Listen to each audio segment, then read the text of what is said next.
Hello बच्चों, I am Rashmi your maths teacher. I hope you all are good. तो इस video में आज हम खत्म करने जा रहे हैं हमारा चैप्टर नंबर 3। उसके बाद हम चैप्टर नंबर 4 स्टार्ट करेंगे। कुछ बच्चे चैप्टर 2 के लिए कह रहे हैं, तो चैप्टर 2 चैप्टर 4 में आपके पैरेलल चलाऊंगी ताकि दोनों बच्चे की प्रॉब्लम यहाँ पे सॉल्व हो जाए। तो क्वेश्चन नंबर 11 यहाँ पे बिल्कुल वही डिफरेंट क्वेश्चन है, लेकिन बहुत ईजी क्वेश्चन है। तो क्या कह रहा है, फाइंड द मैट्रिक्स एक्स। तो आपको यहाँ पे क्या कह रहा है, देखो यहाँ सब गिचपिच हो रहा है। यहाँ देखो, ये आपको कह रहा है कि भाई दो मैट्रिक्स का यहाँ पे मल्टीप्लाई हो रहा है और वो तीसरे मैट्रिक्स के यहाँ पे इक्वल है। तो ये आपको पूछ रहा है कि बताओ ये एक्स मैट्रिक्स यहाँ पे है क्या, कि मैंने यहाँ पे इस मैट्रिक्स को कौन सी मैट्रिक्स से मल्टीप्लाई किया है कि मुझे ये वाली मैट्रिक्स यहाँ पे मिली है। तो थोड़ा सा हम पुराने जो हमने 10th क्लास में पढ़ा है वो देखते हैं कि नंबर्स में हम क्या करते थे। लेट की 5x इक्वल टू मुझे 10 दिया हुआ है, इस x की वैल्यू निकालनी तो हम क्या करते थे, इस 5 को इधर भेज देते थे कि ये मल्टीप्लाई में तो डिवाइड में आ गया और x की वैल्यू हमारे पास 2 आ गई। लेकिन मैट्रिक्स के फॉर्म में ऐसा नहीं होता है कि आपके पास x के मल्टीप्लाई के अंदर आपके पास कोई मैट्रिक्स है और अगर आपको इस x की वैल्यू निकालनी है तो आप इस मैट्रिक्स के डिवाइड में इस मैट्रिक्स को यहाँ पे भेज दो। मैट्रिक्स के फॉर्म में ऐसा नहीं होता। अगर ऐसा होता तो हम कर लेते कि ये मैट्रिक्स हम इसके डिवाइड में भेज देते और सॉल्व कर लेते। तो ये तरीका तो यहाँ पे नहीं लगेगा कि भाई हम इस मैट्रिक्स को शिफ्ट करना हमें नहीं आता है। तो दूसरा तरीका हम जाते हैं कि ये बीच में कौन सा साइन लग रहा है आपका, इक्वल का। तो हम यहां से देखते हैं इक्वलिटी ऑफ मैट्रिक्स। किसका क्या दूसरा तरीका लगाते हैं, इक्वलिटी ऑफ मैट्रिक्स। भाई मल्टीप्लाई तो इधर शिफ्ट हो नहीं रहा, तो इक्वलिटी ऑफ मैट्रिक्स हम यहाँ पे लगाते हैं। तो उसमें क्या होता है कि दो मैट्रिक्स आपस में क्या होती है, आपकी इक्वल होती है। तो उनके एलिमेंट्स भी आपस में क्या हो जाते हैं, इक्वल हो जाते हैं और हम उसको सॉल्व कर लेते हैं। तो ये मेथड लगाने के लिए आपको क्या करना पड़ेगा, लेफ्ट में भी एक मैट्रिक्स होनी चाहिए, राइट में भी एक मैट्रिक्स होनी चाहिए। तो भैया आपको यही तो पूछ रहा है कि ये एक्स क्या मैट्रिक्स है। तो हम इस मैट्रिक्स को क्या कर लेते हैं, इन दो मैट्रिक्स को हम एक मैट्रिक्स बनाते हैं। दो मैट्रिक्स को एक बनाने के लिए आपको यहाँ क्या करना पड़ेगा कि एक्स को भी एक वेरिएबल मैट्रिक्स की फॉर्म में हम रख लेते हैं। हम मान लेते हैं कि एक्स के मैट्रिक्स तो ऑब्वियस एलिमेंट्स ही होंगे, चाहे वो 2x2 ऑर्डर में हो, 2x1 ऑर्डर में हो, 2x3 ऑर्डर में हो, 3x3 ऑर्डर में हो। ये मैट्रिक्स आपके किसी भी ऑर्डर की यहाँ पर हो सकती है। तो अगर मुझे ये एक्स मैट्रिक्स वेरिएबल की फॉर्म में मिल गई, मान लो मैंने ABCD लिख लिया, तो फिर मैं इन दोनों को सॉल्व करके और यहाँ पे एक मैट्रिक्स निकाल लूंगी और फिर इक्वलिटी ऑफ मैट्रिक्स से मैं इसके एलिमेंट्स को यहाँ पे कैलकुलेट कर लूंगी। तो फर्स्ट थिंग अब मेरे सामने ये आई है कि ये एक्स मैट्रिक्स है वो किस ऑर्डर की होगी। मुझे नहीं पता ये यहाँ पे क्या ऑर्डर की हो। ऑर्डर की मुझे अगर पता चल गई तो मैं उसके अकॉर्डिंग इसमें एलिमेंट रख दूंगी। पर 2x2 है तो 4 एलिमेंट रख देंगे, 2x1 है तो इसमें 2 एलिमेंट रख लेंगे, 2x3 तो 6 एलिमेंट्स रख देंगे, ऐसे रख देंगे ना। तो ऑर्डर के लिए हम जाते हैं मल्टीप्लीकेशन के पास, ठीक है। तो ये हमारी एक्स मैट्रिक्स है, ठीक है। अब इसका ऑर्डर निकालते हैं। ये मैट्रिक्स कितने ऑर्डर की है, इसमें 2 रो है 3 कॉलम है, तो ये 2x3 की है। और जो रिजल्टेंट मैट्रिक्स है वो भी 2 रो और 3 कॉलम की मैट्रिक्स है।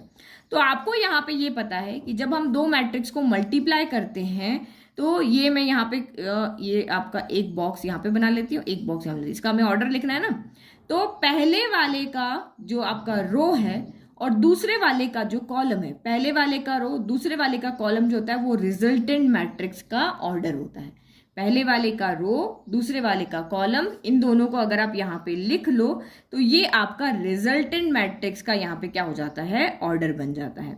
तो यहां से हमने क्या मिला, हमें ये पहला डब्बा मिल गया कि भाई ये 2x3 है, तो भाई ये पहले वाले का रो दूसरे वाले का कॉलम मिलके रिजल्टेंट मैट्रिक्स बनाता है। तो इसका मतलब 2x3 की इक्वल होना चाहिए। तो ये तो हमें मिल गया, यहाँ पे 2 मिल गया, ठीक है। फिर एक चीज और हमें पता है कि दो मैट्रिक्स का मल्टीप्लिकेशन तब भी पॉसिबल है जब पहले वाले का कॉलम जो है वो दूसरे वाले के यहाँ पे रो के इक्वल होना चाहिए। तो दूसरे वाले का रो तो हमें गिवन है, तो पहले वाले का कॉलम भी कितना हो जाएगा, 2 हो जाएगा। तो ये भी आपका यहाँ पे क्या हो गया, 2 हो गया। तो हमने इन दोनों मैट्रिक्स को देख करके आइडिया लगा लिया कि जो एक्स मैट्रिक्स है उसकी ऑर्डर क्या होगा, उसका ऑर्डर यहाँ पे क्या होगा, 2x2 होगा। तो ये पहला वाला 2 हमें मिला है यहाँ से और दूसरा वाला 2 मिला है हमें यहाँ से। तो हमें ऑर्डर मिल गया ना 2x2, यानी कि ये मैट्रिक्स जो होगी हमारी एक्स होगी, इसमें 4 एलिमेंट होंगे। अब ये मिल गया, मल्टीप्लाई कर लो, इक्वलिटी ऑफ मैट्रिक्स लगा लो और हो गया आपका काम खत्म। हो गया ना, समझ में आ गया सब कुछ। अब हमें सिर्फ हमारा जो हमने समझा दिया अब उसी को हमें सॉल्व करना है, ठीक है। तो हमने x को क्या लेट कर लिया, मैंने ABCD अंदर 4 एलिमेंट लेट किया। आप कोई भी कर सकते हो, PQRS कर सकते हो, XYZ जो भी आपकी मर्जी हो कर सकते हो। चलो अब इसको सॉल्व करते हैं। अब इन दो को हमें एक बनाना है और इक्वलिटी ऑफ मैट्रिक्स हमें लगाना है। तो ये 1/4 सबसे पहले उठ के यहाँ जाएगा, तो ये 1/4 यहाँ चला गया। तो करो मल्टीप्लाई, आपका यहाँ पे क्या हो जाएगा, A × 1A + 4 × B 4B हो गया। फिर C इंटू 1C प्लस ये आपका 4D हो गया। अब 1 4 का काम हो गया खत्म। अब कौन आएगा, अब यहाँ पे 2 5 आएगा, तो ये 2 आ गया, 5 आ गया, तो ये आपका क्या हो गया 2A प्लस 5B हो गया, और ये आपका 2C प्लस 5D हो गया। 2 5 का काम भी खत्म। अब कौन आएगा आपका, ये कॉलम उठ के 3 6 आएगा, तो ये आपका 3A प्लस 6B हो गया, और ये आपका यहाँ पर कितना हो गया 3C प्लस 6D हो गया। ठीक है, तो ये हमने यहाँ पे कर दिया। अब ये इसका काम तो अभी है नहीं, सॉरी, इसको हम यहाँ पे साथ का साथ लिख लेते, लेफ्ट इक्वल टू राइट है ना, क्वेश्चन में आपको दिया हुआ है। तो अब हम यहाँ से क्या देखा कि ये दो मैट्रिक्स अब आपकी यहाँ पे इक्वल हो गई है, तो अब हम यहाँ पे इक्वलिटी ऑफ मैट्रिक्स लगा सकते हैं, क्योंकि इक्वलिटी ऑफ मैट्रिक्स यहाँ पे क्या कहती है कि ओनली लेफ्ट में एक मैट्रिक्स होनी चाहिए, राइट में भी एक मैट्रिक्स यहाँ पे होनी चाहिए। तो अब हमने यहाँ पे मिल गया है, तो इक्वलिटी ऑफ मैट्रिसेस करो, पहला एलिमेंट पहले के इक्वल, दूसरा दूसरे के इक्वल, तीसरा तीसरे के इक्वल, यही लिखना है ना। ठीक है, तो ये हमने यहाँ पे लिख लिया। टोटल 6 इक्वेशन बनी है, 1 2 3 4 5 6, ये सब इक्वल करके 6 इक्वेशन बनी। अब यहाँ से ABCD की वैल्यू निकालते हैं। तो पहली 3 इक्वेशन आपके AB में है, ये है, ये है, ये है, तो किन्हीं भी दो को लेकर के आप यहाँ पे AB की वैल्यू निकाल सकते हैं। अब तो यहाँ तो आपको पता है एलिमिनेशन मेथड लगा सकते हैं। तो फर्स्ट एंड सेकंड को हम ले लेते हैं। इस इक्वेशन को हमें क्या करना पड़ेगा, यहाँ 2A है तो इसको 2 से मल्टीप्लाई कर लेते हैं। तो ये हम यहाँ पे लिख लेते हैं फ्रॉम फर्स्ट एंड सेकंड। तो मैं इसको पहले से ही 2 से मल्टीप्लाई कर देती हूँ, तो ये क्या बन जाएगा 2 इंटू A 2A, फिर 4 इंटू 2 तो 8B हो गया, इक्वल टू माइनस का 7 इंटू 2 14 हो गया, और ये तो हम एज इट इज लिख लें 2A plus 5B equal to minus का 8 हो गया। चलो सॉल्व करो, तो ये माइनस होगा क्योंकि एलिमिनेट नहीं हो रहे तो साइन चेंज करना पड़ेगा। ये माइनस हो गया और ये माइनस हो गया, प्लस हो गया, तो 2A से 2A कैंसिल हो गया, 8 में से 5 गया तो 3B हुआ, फिर 14 में से 8 गया, तो 14 में से 8 गया तो आपका यहाँ पर कितना बच गया 6 बच गया, तो ये 6 बच गया, 8 प्लस 6 14 होता है, और साइन आपका नेगेटिव आएगा क्योंकि 14 बड़ा है।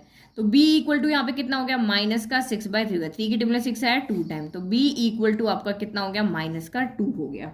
ठीक है, B इक्वल टू -2, चाहे इसमें चाहे इसमें चाहे इसमें किसी में पुट कर लो, तो हम फर्स्ट में पुट कर देते हैं, तो इन फर्स्ट, तो ये आपका कितना हो गया A plus 4 into -2 equal to minus का 7, तो ये हो गया A प्लस माइनस माइनस 4 2 जा 8 इक्वल टू माइनस का 7, तो A इक्वल टू कितना हो गया माइनस का 8 इधर आके प्लस का 8 8 माइनस 7, तो A इक्वल टू आपका यहाँ पर कितना आ गया 1 आ गया। तो हमें A इक्वल टू 1 मिल गया, B इक्वल टू माइनस का यहाँ पर 2 मिल गया। अब हमें CD की वैल्यू चाहिए, तो CD के लिए चाहे 4 5 6 में से कोई भी ले लो, तो हम यहाँ पे क्या कर लेते हैं 2 and 4 ही ले लेते हैं। क्या ले लेते हैं 4 and 5 लेते हैं, क्योंकि C है ना, तो इसको भी 2 से मल्टीप्लाई करेंगे तो ये दोनों के कोफिशिएंट इक्वल हो जाएंगे। तो हम यहाँ पे क्या लिख लेते हैं फ्रॉम 4 and 5 हो गया। तो पहले से ही उसको 2 से मल्टीप्लाई कर लें, तो ये आपका C जो सबको डबल कर दो, तो ये 2C हो जाएगा, 4D 8D हो जाएगा, और ये आपका 4 हो गया। इसको ये एज इट इज लिख लें 2C plus 5D equal to 4 हो गया। चलो एलिमिनेट नहीं हो रहा है तो साइन चेंज करो, माइनस माइनस माइनस, ये तो हमने 10th में पढ़ा हुआ है ना, तो ये हमने यहाँ पे कर लिया।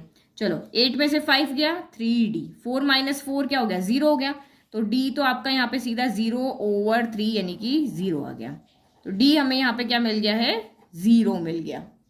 ठीक है, अब D इक्वल टू 0 चाहे यहाँ पुट करो चाहे यहाँ पुट करो चाहे यहाँ पुट करो, कहीं भी पुट कर लेते हम फर्स्ट में पुट कर लेते हैं ना, तो D इक्वल टू 0 रखो, तो ये C plus 4 into 0 equal to 2 हो गया, तो 4 इंटू 0 तो 0 हो गया, तो C इक्वल टू आपको यहाँ पे कितना मिल गया 2 मिल गया। तो चारों वैल्यू जो हमें निकालनी थी वो हमें मिल गई है। ठीक है, तो उन्होंने हमें ABCD की वैल्यू नहीं पूछी है, उन्होंने क्या पूछा है मैट्रिक्स X पूछी है। हमने X को एक वेरिएबल की फॉर्म में लिया था, तो अब हम यहाँ पे मैट्रिक्स X लिख लेते हैं। तो ये हमारा हो गया matrix X is equal to हमारा क्या था ABCD था, तो बस इसमें वैल्यू पुट कर दो। A कितना है आपका 1 आ रहा है, B कितना आ रहा है -2 आ रहा है, C कितना आ रहा है 2 आ रहा है, और D कितना आ रहा है 0। ये हमारा फाइनल आंसर हो गया। इजी था ना क्वेश्चन, है ना, बहुत इजी था, बस थोड़ा सा दिमाग लगाने की जरूरत थी, बस X का ऑर्डर निकाल आना चाहिए जो आपको पहले से आता है। नाउ नेक्स्ट, तो क्वेश्चन नंबर 12 जो हमने स्टार्टिंग के 1 to 4 क्वेश्चन किए थे ना PMI वाले 1 to 3 जो क्वेश्चन हमने किए थे प्रिंसिपल ऑफ मैथमेटिकल इंडक्शन, वही हमारी 3 स्टेप से ही सॉल्व हुआ, क्योंकि आपको साफ साफ यहाँ पे कहा है कि if A and B are square matrices of the same order दो ए एंड बी यहाँ पे क्या है, स्क्वायर मैट्रिसेस है लेकिन सेम ऑर्डर की, यानी अगर 2 ऑर्डर की तो दोनों 2 की है, 3 ऑर्डर की तो दोनों 3 की है, 4 की तो दोनों 4 की, और 1 की तो दोनों 1 की है। और such that A B equal to B, ये हमें यहाँ पे गिवन है कि दोनों स्क्वायर मैट्रिक्स है, और इस तरह से है क्योंकि हमने पढ़ा था कि A B is not equal to B होता है, सिर्फ नंबर्स में होता है लेकिन मैट्रिसेस में नहीं होता है। बट यहाँ पे आपको गिवन है कि जो ए बी, दो मैट्रिक्स ए बी का मल्टीप्लाई करोगे तो वो बी ए करो, वो आपस में इक्वल आ रहा है। Then prove that by induction, induction मतलब वही प्रिंसिपल ऑफ मैथमेटिकल इंडक्शन जो हमने क्लास 11 में चैप्टर 4 पढ़ा था।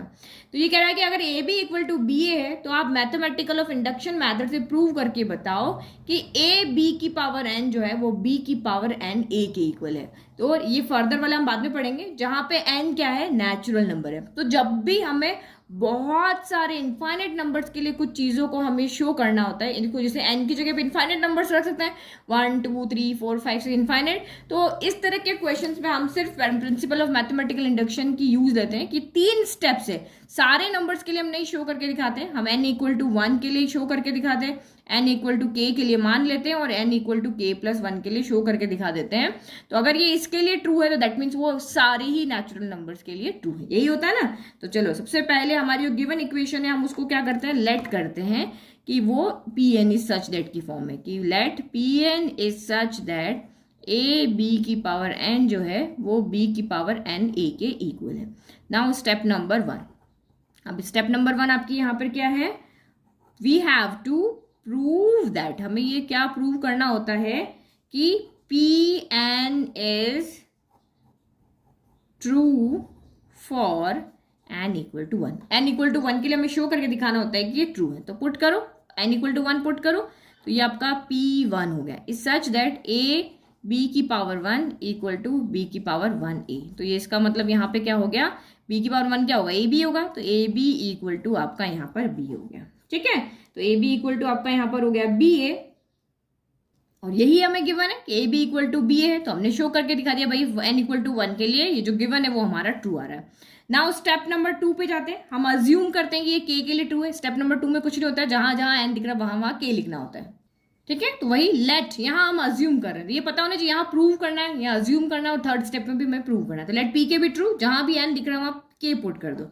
तो P K is such that A B power K, हम क्या एक्चुअल में इसका यूज करते हैं थर्ड स्टेप के अंदर, बी के पावर नहीं, बी के ए हो गया। ठीक है, ये इसको हम यहाँ पे क्या करेंगे, यूज करेंगे। तो नाउ स्टेप 3 में हम अगेन प्रूव करेंगे। ठीक है, तो मैंने लिख दिया now we have to show P K plus 1 is also true. तो पहले पी के 1 लिखें, तो P of K plus 1 is such that जहां भी आपको यहाँ पे एन दिख रहा है वहां पे के प्लस 1, तो ए बी की पावर के प्लस 1 और बी की पावर के प्लस 1 ए हो जाएगा। तो ये आपका यहाँ पर हो गया ए बी की पावर के प्लस 1 इक्वल टू बी की पावर के प्लस 1 ए हो गया। अब यही हमें दोनों प्रूव करके दिखाना है कि यहाँ पे लेफ्ट इक्वल टू राइट है। तो हम यहाँ पे LHS लेकर के चलते हैं। LHS क्या है हमारा, ए बी की पावर के प्लस 1। अब हमें इसको सॉल्व करते करते ये लेकर आना है, आपस में उल्टा कर देना है। तो आप यहाँ पे देखो, सबसे पहले हमें इसको क्या बनाना पड़ेगा कि ये b की पावर k प्लस 1 है ना, तो मैं इसको, क्योंकि मुझे इसको ये बनाना है तो कोई ना कोई तो तरीका लगाएंगे। तो मैं यहाँ पे जैसे है ना b की पावर k प्लस 1 है, इसको मैं यहाँ पे b पावर को अलग कर दे, b की पावर k इंटू यहाँ पे b की पावर 1, इस तरह से मैं अलग अलग कर देती हूँ। ठीक है, क्योंकि इसका भी हेल्प हमें लेना है, इसका भी हेल्प हमें लेना है, और हमें यहाँ पे ये वैल्यू जो है ना उसकी पावर b की पावर k है, b की पावर k प्लस 1 नहीं, तो इसीलिए मैं इसको यहाँ पे चेंज कर रही हूँ। तो ये a हो गया, यहाँ b की पावर k हो गया, और ये b की पावर 1 तो b ही हो गया है ना, एक बार तो लिख लेते हैं। अब देखो a b की पावर k की वैल्यू क्या है, यहाँ पर b की पावर k है, फर्स्ट में है ना, ये सेकंड में वैल्यू है, इसकी वैल्यू हम यहाँ पे अब क्या कर सकते हैं, पुट कर सकते हैं, ये वाले की वैल्यू हम यहाँ पे पुट कर सकते हैं फ्रॉम 2 से। तो ये क्या हो गया, b की पावर k a b हो गया। ठीक है, अब आप यहाँ पे देखो फिर से ए बी की वैल्यू भी हमारे पास गिवन है, ए बी की वैल्यू क्या गिवन है हमारे पास, बी ए गिवन है, तो हम यहाँ से लिख लेते हैं। ये हमने किससे किया, फ्रॉम 2 से किया। अब हम यहाँ पे फ्रॉम फर्स्ट से कर रहे हैं, क्या कर रहे हैं, बी पावर के, अब इसको उल्टा कर रहे हैं, क्योंकि यहाँ पे मैट्रिक्स के अंदर आप उल्टा नहीं कर सकते हो जब तक आपको गिवन ना हो, क्योंकि मैट्रिक्स मल्टीप्लिकेशन में ऐसा नहीं होता है कि ए बी ए के इक्वल हो, बट क्वेश्चन में गिवन है इसलिए हमने लिख दिया।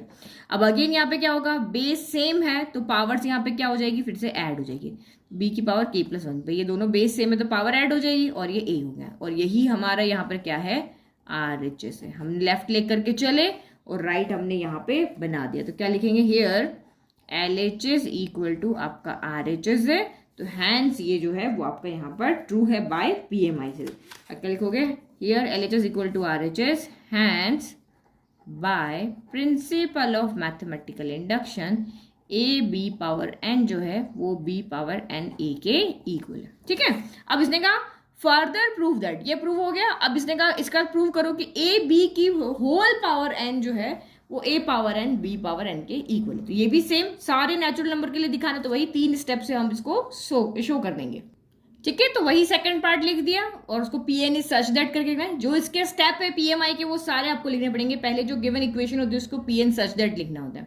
नाउ अब हमें n इक्वल टू 1 के लिए ट्रू करना है, तो पुट करो n इक्वल टू 1, तो ये आपका यहाँ पर क्या हो गया, P1, जहां जहां भी n दिख रहा है वहां पे 1 पुट करो। P1 is such that A B की power 1 equal to A power 1 B power 1। तो दिस इम्प्लाइज ये आपका यहाँ पे क्या हो गया कि ए बी इक्वल टू आपका यहाँ पर क्या हो गया, ए बी हो गया। तो ए बी इक्वल टू तो ए बी होगा ही ना भाई, दो मैट्रिक्स है A and B, square matrix है, आप ए बी प्रोडक्ट निकालो तो ए बी के इक्वल ही आएगा, चाहे इसकी बात करो चाहे इसकी बात करो। तो आप यहाँ पे क्या लिखोगे, hence PN is true for, ये सारे स्टेप्स हैं इसके रिप्रेजेंट करने का तरीका है।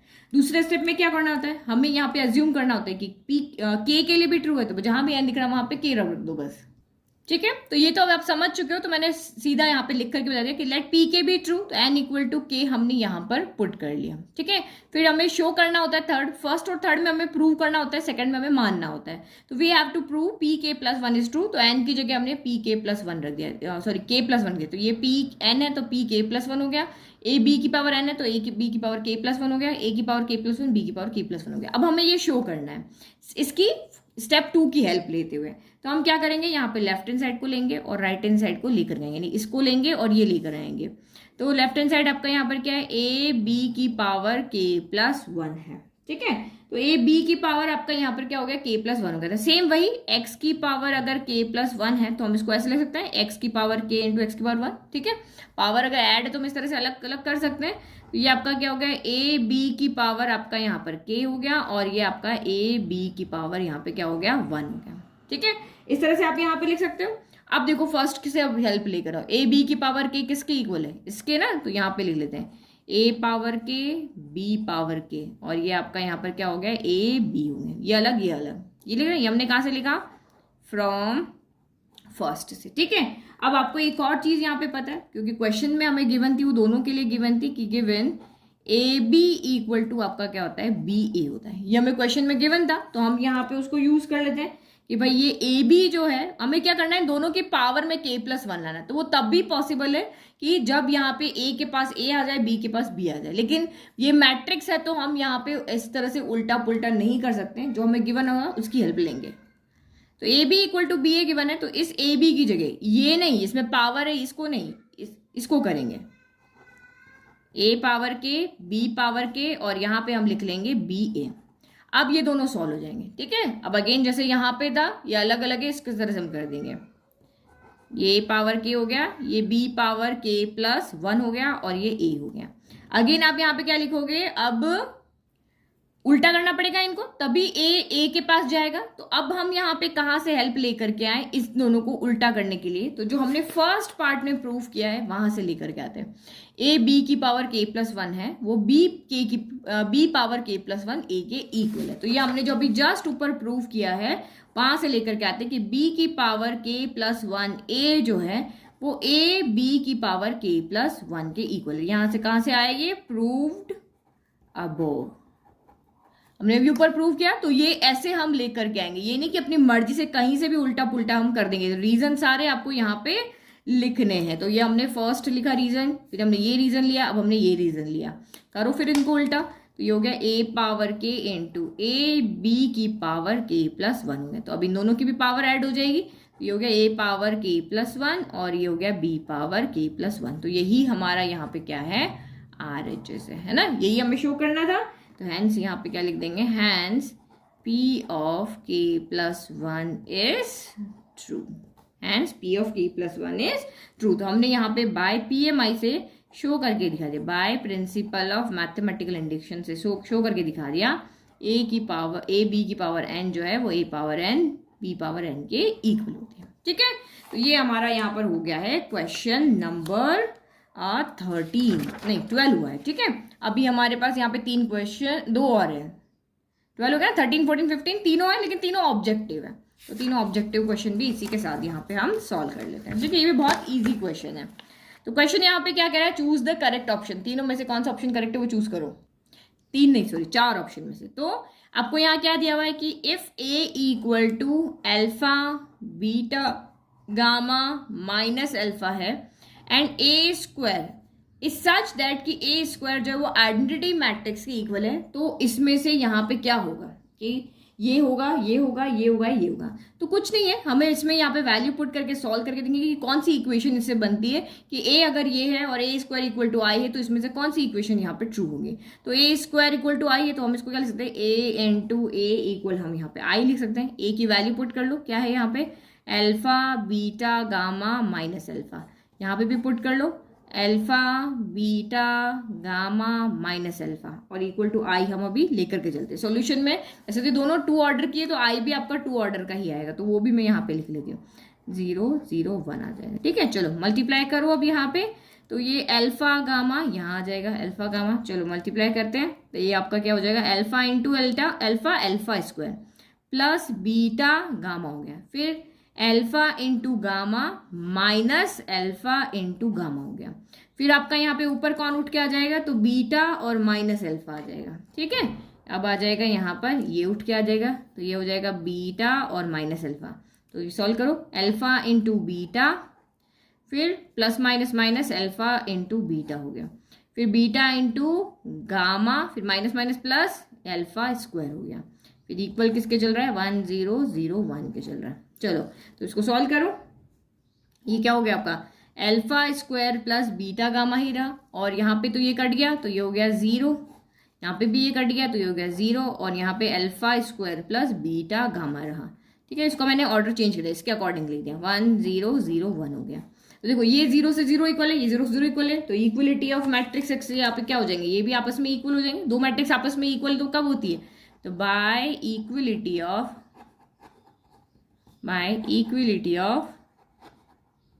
मैट्रिसेस क्या हो जाएगा, alpha square plus beta gamma जो है वो 1 के इक्वल हो जाएगा। ठीक है, ये हमने यहाँ से कंक्लूजन निकाल लिया।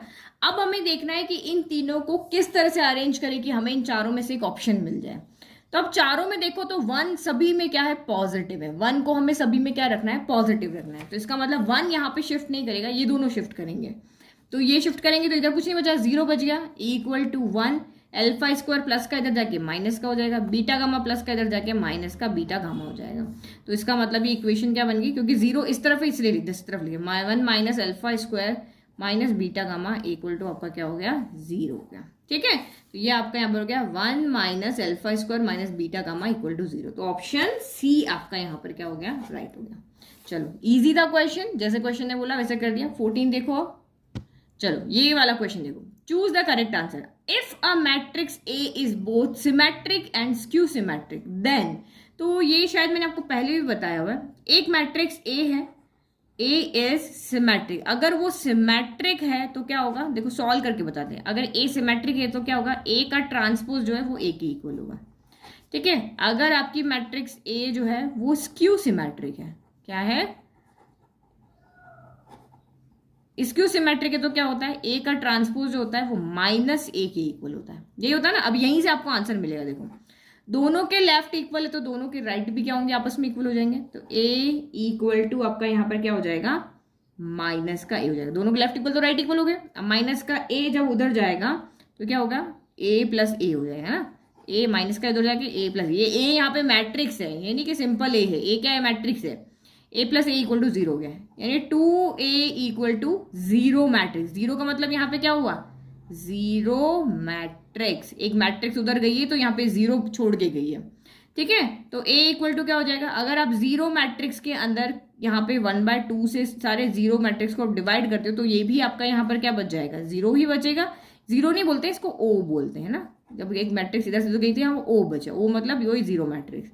तो इसका मतलब यहाँ पे क्या होगा, जो ए है, इसने बोला कि ए क्या होगी, डायगोनल होगी मैट्रिक्स, जीरो मैट्रिक्स होगी, स्क्वायर मैट्रिक्स होगी। तो आपको यहाँ पे क्या दिख रहा है, ए यहाँ पे किसके इक्वल आ रहा है, जीरो मैट्रिक्स के इक्वल है, तो ए यहाँ पे जीरो मैट्रिक्स। जीरो मैट्रिक्स की कंडीशन में ही यह पॉसिबल है कि ए ट्रांसपोज ए के इक्वल है और ए ट्रांसपोज माइनस ए के इक्वल है। क्यों, तो देखो जैसे ये ए मैट्रिक्स मैंने ले ली यहाँ पे 0 0 0 0, अब आप इसका ट्रांसपोज करो तो ए ट्रांसपोज क्या होगा, ये कॉलम उठ के ये रो बन जाएगी, ये कॉलम उठ के ये रो बन जाएगी, तो ए ट्रांसपोज किसके इक्वल है, ए के।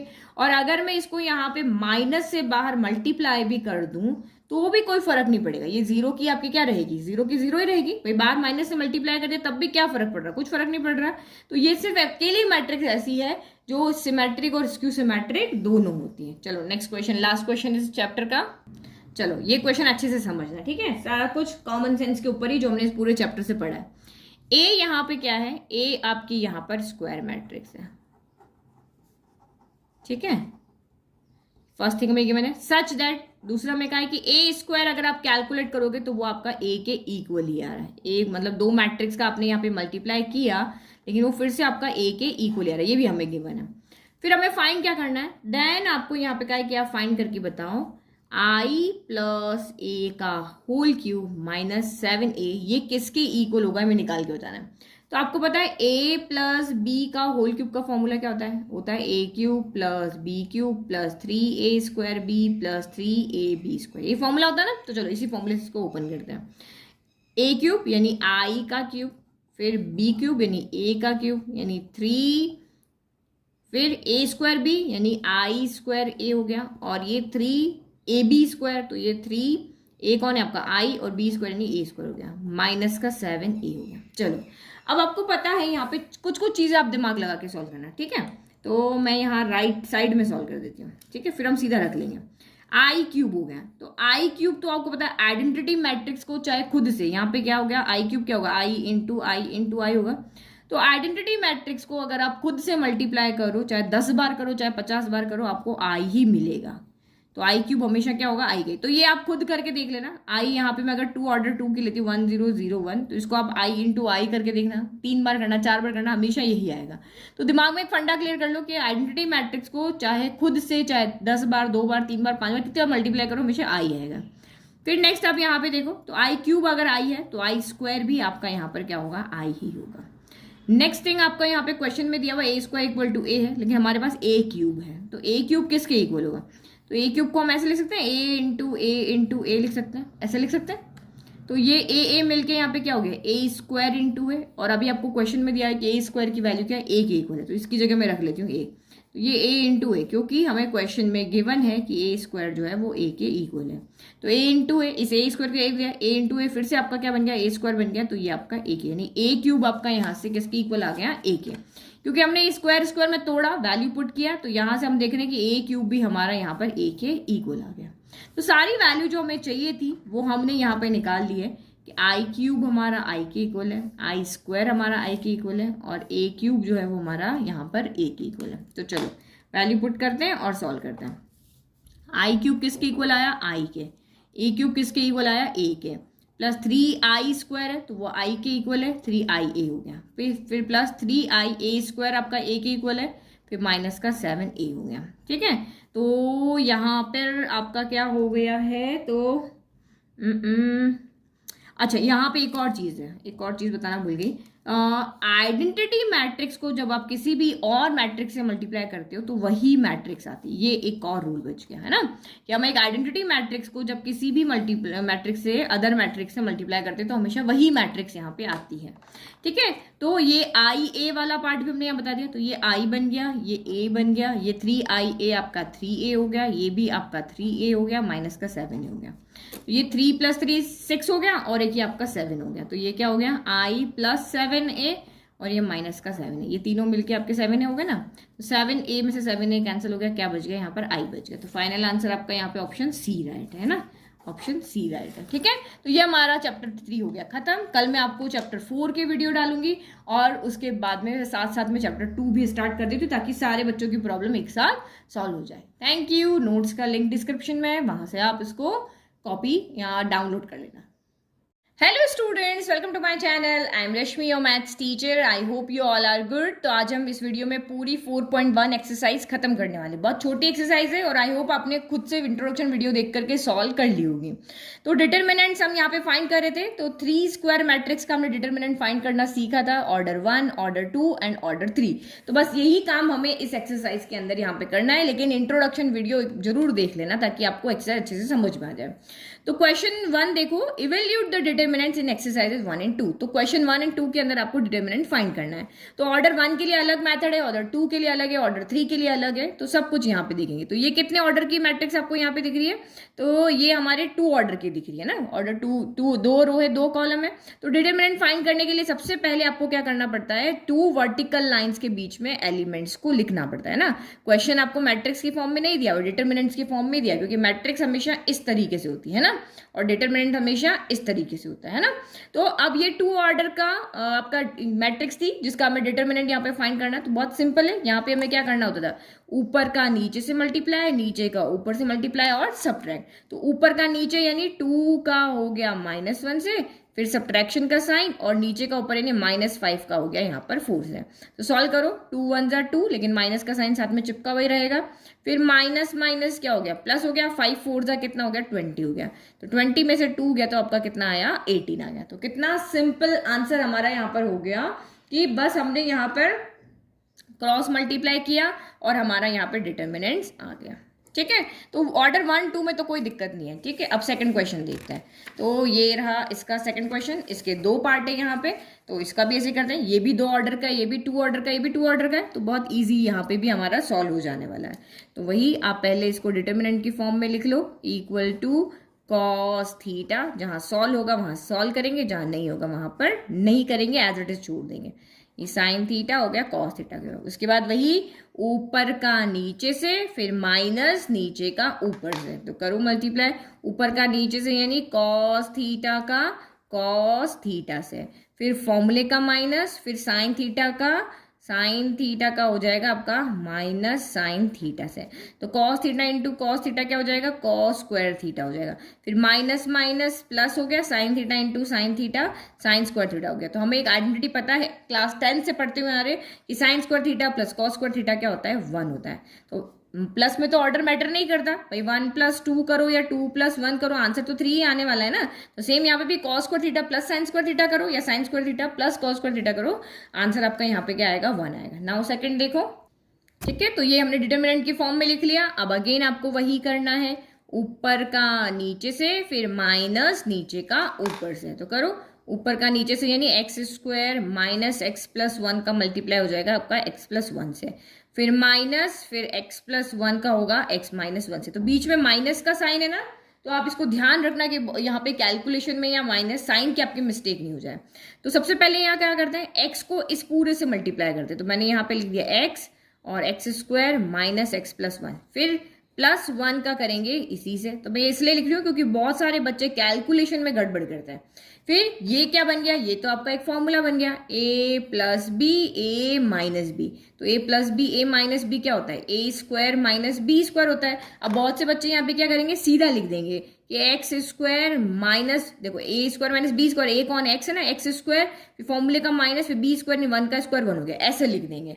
तो ये गलत है, बाहर माइनस का साइन है तो आपको यहाँ पे ब्रैकेट लगाना है ना, क्योंकि माइनस का साइन दोनों के साइन को यहाँ पे चेंज कर देगा।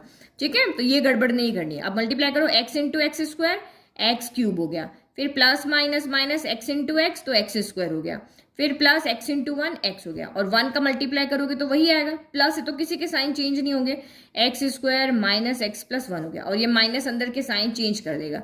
तो पॉजिटिव नेगेटिव हो गया, नेगेटिव आपका यहाँ पर पॉजिटिव हो गया।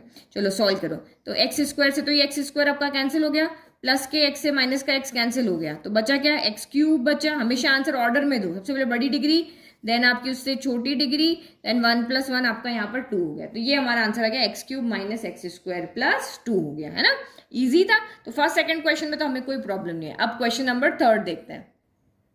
क्वेश्चन नंबर 3 आपको यहाँ पे क्या कह रहा है कि इफ ए इक्वल टू, ये मैट्रिक्स आपको यहाँ पे दी हुई है 1 2 4 2, तो हमें शो क्या करना है, ये हमें शो करना है। तो पहले हम यहाँ पे लेफ्ट हैंड साइड को सॉल्व कर लेते हैं।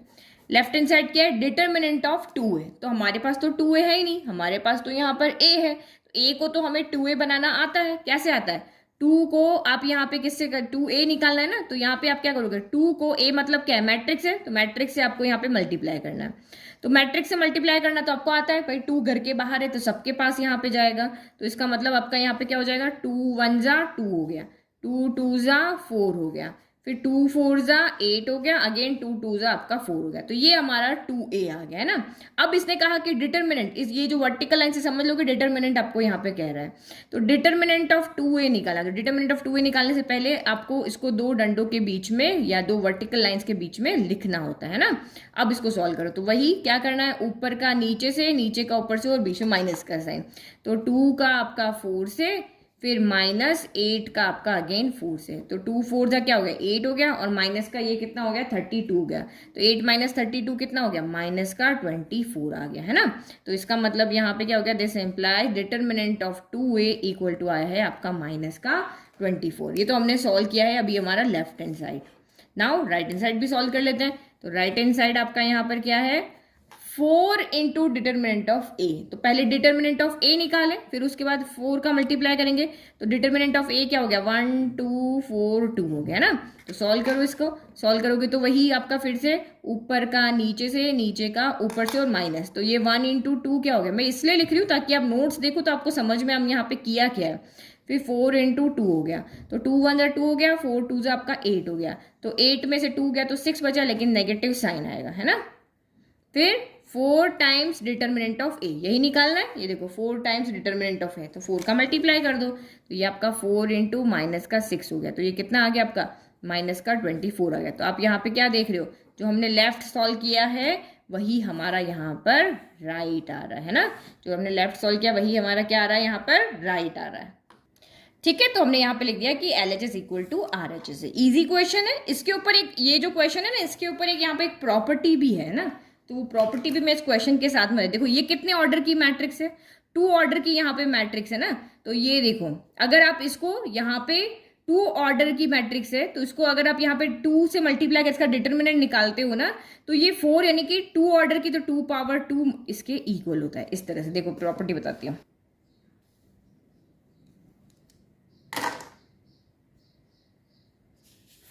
अब देखते हैं नेक्स्ट क्वेश्चन नंबर 4।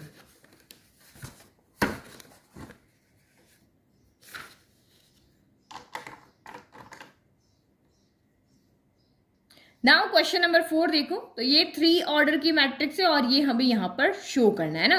अब हमारे पास पहली बार क्वेश्चन आया जो 3 ऑर्डर की मैट्रिक्स है, जिसमें हमें डिटर्मिनेंट निकालना है ना यहाँ पे। तो वही आपको जो मैंने मेथड बताया था, आप देखो कि कौन सी रो और कॉलम में मैक्सिमम जीरोस है, उसके अलॉन्ग हम यहाँ पे इसको एक्सपांड करेंगे। तो सबसे पहले हमें मैट्रिक्स गिवन है और हमें ये शो करना है। तो लेफ्ट हैंड साइड ले लेते हैं। लेफ्ट हैंड साइड में क्या है, 3a का डिटर्मिनेंट निकालो। तो हमारे पास तो a है, 3a तो है ही नहीं, तो पहले हमें 3a कैलकुलेट करना पड़ेगा।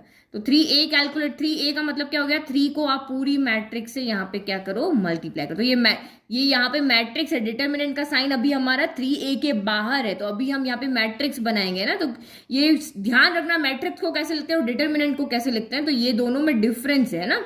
तो आप 3 का अंदर मल्टीप्लाई कर लो, 3 1 जा 3, तो 0 0 तो वही रहेंगे, 3 0 जा 0, 3 0 जा 0, फिर 3 0 जा 0, अगेन 3 1 जा 3 हो गया, 3 0 जा 0 हो गया, फिर 3 1 जा 3 हो गया, 3 2 जा 6 हो गया, 4 3 जा आपका यहाँ पर क्या हो गया, 12 हो गया है ना।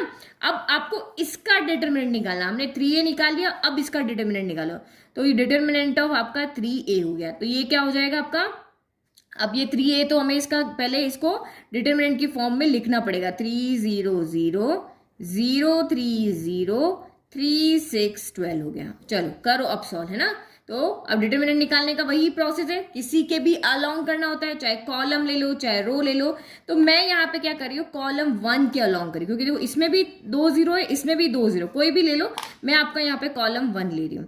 तो कॉलम 1 के अलोंग में इसको एक्सपांड करूँ, तो सबसे पहले यहाँ पे क्या आएगा 3 और आपको याद है ना कि 3 क्या होता है यहाँ पे पॉजिटिव होता है। नेगेटिव कौन कौन से होते हैं, नेगेटिव साइन होंगे इसके साथ में, इसके साथ में, इसके साथ में और इसके साथ में। तो दिमाग में बिठा के रखना है कि ये नंबर जब भी आएंगे तो हमारा यहाँ पे क्या आएगा, नेगेटिव साइन आएगा। तो 3 तो पॉजिटिव होता है, तो 3 लिख लिया हमने, यहाँ पे पॉजिटिव है तो बस प्लस कर दिया। और यहाँ पे क्या आ जाएगी मैट्रिक्स, इसको छोड़ दो, इसको छोड़ दो, ये छोड़ दिया और ये छोड़ दिया, तो क्या बचा 3 6 0 12। तो ये हो गया 3 6 0 12 हो गया। फिर आपका यहाँ पे 0, तो ये तो नेगेटिव होता है तो हमने नेगेटिव 0 लगा दिया। अब अंदर पर आपको यहाँ पे सिर्फ लिख करके छोड़ देना है ना, तो ये 0 हमने लिया तो क्या होगा, ये नहीं आएगा और ये नहीं आएगा, 0 3 0 12 आएगा। तो 0 3 0 12 हो गया, ठीक है, क्योंकि 0 से आपका वैसे ही हो जाना है। और ये 0 प्लस का होता है तो हमने प्लस लगा दिया। देखो अब हमें यहाँ पे सॉल्व करने की जरूरत नहीं पड़ी, सीधा हमने देख लिया। तो ये 0 है तो ये नहीं आएगा, 0 3 3 6 आएगा। तो ये 0 3 3 6 आ गया, तो यहाँ पे 0 लिखना भूल गया। तो ये तो 0 हो गया, ये 0 हो गया, ओनली इसको सॉल्व करना है। तो ये आपका यहाँ पर क्या हो गया 3, और ये क्या हो गया 12 इंटू 3 आपका 36 हो गया, माइनस 6 इंटू 0 0 हो गया। तो ये 36 इंटू 3 आपका यहाँ पर कितना हो जाएगा, तो 6 3 18 8 108 हो गया। यानी कि डिटर्मिनेंट ऑफ 3a जो आपका आ रहा है वो कितना आ रहा है, 108 आ रहा है, ठीक है। अब हमें यहाँ पे राइट हैंड साइड कैलकुलेट करना है, तो राइट हैंड साइड को यहाँ पे कैलकुलेट कर लेते हैं। तो राइट हैंड साइड हमारा यहाँ पे क्या कह रहा है, चलो उसको भी लिख लेते हैं। 27 डिटर्मिनेंट ऑफ a निकालो। तो पहले हम डिटर्मिनेंट ऑफ a यहाँ पे निकाल लेते हैं ना। तो a को लिख लो, पहले लिखना बहुत जरूरी, ये स्टेप्स के मार्क्स होते हैं। 0 1 0 1 2 4 हो गया। चलो अब यहाँ पे भी आप किसके अलोंग करो, तो ये यहाँ पे 1 0 0 है ना, तो यहाँ पे 2 नंबर 0 है तो हम इसको कॉलम 1 के अलोंग ही यहाँ पर एक्सपांड करते। तो यहाँ पे लिखा ही नहीं हमने, है ना, एक्सपांडिंग अलोंग कॉलम 1। सेम यहाँ पे भी लिखो, एक्सपांडिंग अलोंग कॉलम 1। चलो करो, ये 1 आ गया और 1 प्लस का होता है तो प्लस का ही रहेगा, है ना। फिर कौन आएगा, ये छोड़ दो, ऊपर वाले 2 छोड़ दो, ये क्या बचे आपका 1 0 2 4 हो गया। फिर ये यहाँ पे 0 क्या होता है, माइनस का होता है, तो माइनस का 0 ये आप खुद लिख लेना। ये 0 तो ये प्लस का होता है, ये 0 क्योंकि ये तो वैसे ही 0 होने वाला है तो इसको हमारे को लिखने की यहाँ पे मैं नहीं लिख रही, आप खुद लिख लेना। लिखूं, चलो लिख लेती हूँ। तो ये 0 है तो क्या होगा, ये हट गया, बीच के 2 हट जाएंगे, तो ये हो जाएगा आपका 0 1 0 4 हो गया। और लास्ट वाला 0 तो ये लाइन हट जाएगी, 0 1 1 2 हो गया। तो ये 0 1 1 2 हो गया, है ना। ये तो 0 हो गए, तो ये यहाँ पे देखो 1, और ये क्या हो जाएगा 1 इंटू 4 4 माइनस 2 इंटू 0 0। तो ये आपका यहाँ पर क्या क्या 4 1 4 आ गया, है ना। अब चलो, तो अब हमें क्या निकालना है, 27 डिटरमिनेंट ऑफ ए। तो 27 डिटरमिनेंट ऑफ ए की वैल्यू क्या है 4। तो ये 27 इंटू 4 7 4 28 का 8 2 108। तो यहाँ से हमने क्या देखा, 27 डिटरमिनेंट ऑफ ए यहाँ पर कितना आ गया, 108 आ गया, है ना। तो ये हमने यहाँ पे शो करके दिखा दिया, ठीक है। तो ये यहाँ पे ये वैसे एक प्रॉपर्टी जैसा होता है कि अगर आप यहाँ पे कोई भी मैट्रिक्स है, ये 3 ऑर्डर की है, तो 3a का डिटरमिनेंट निकालोगे तो वो क्या हो जाएगा, ये 3 की पावर 3 हो जाएगा। वहां जैसे पिछले बार में 2 पावर 2 था ना, ये 3 पावर 3 27। जितना ऑर्डर होगा ना उतनी यहाँ पे पावर लग जाएगी, ठीक है। तो ये हमारा हो गया सॉल्व। नेक्स्ट क्वेश्चन देखो।